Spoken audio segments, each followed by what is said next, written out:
শুরু করছি 3 নম্বর এপিসোড। আপনার হাতের স্মার্টফোন থেকে শুরু করে লেটেস্ট ফাইটার জেট সবই আজ অচল হয়ে যাবে যদি এই ছোট্ট একটি চিপের সরবরাহ বন্ধ করা হয়। কেন এই নগণ্য সিলিকন চিপকে ঘিরে চীন আর আমেরিকা যুদ্ধের মহড়া দিচ্ছে? কেন একটি দ্বীপের ভাগ্য নির্ধারণ করবে পৃথিবীর ভবিষ্যৎ? তাইওয়ান বিশ্বের 90% বেশি উন্নত সেমিকন্ডাক্টর বা চিপ তৈরি করে, বিশেষ করে টিএসএমসি। এটি শুধু একটি কোম্পানি নয়, এটি পৃথিবীর ডিজিটাল হৃৎপিণ্ড। আমেরিকা এই চিপ ছাড়া অচল, আর চীন চায় এই চিপের উপর পূর্ণ নিয়ন্ত্রণ। সাধারণ মানুষ যা জানে না তা হলো, চীন যদি তাইওয়ান দখল করে নেয় তবে পুরো পৃথিবীর এআই এবং প্রতিরক্ষা ইন্ডাস্ট্রি রাতারাতি বেইজিং এর হাতের মুঠে চলে যাবে।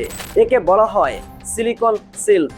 তাইওয়ান জানে যতক্ষণ তারা এই চিপ তৈরি করছে ততক্ষণ আমেরিকা তাদের রক্ষা করতে বাধ্য। অন্যদিকে আমেরিকা এখন মরিয়া হয়ে চেষ্টা করছে নিজেদের মাটিতে এই কারখানা সরিয়ে নিতে। কিন্তু চিপ তৈরির এই অতি জটিল প্রযুক্তি আয়ত্ত করা বছরের কাজ নয়, যুগের সাধনা।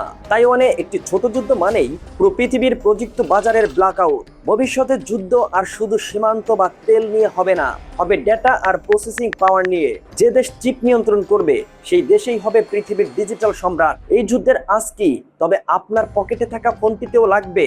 উত্তরটা হয়তো আমাদের ধারণার চেয়েও কাছে। আন্দাজ করা যায় ডলার কি তার ক্ষমতা হারাচ্ছে? কারা আসছে নতুন পারশক্তি হয়ে? সিরিজের শেষ পর্বে থাকছে মুদ্রার মহাযুদ্ধ।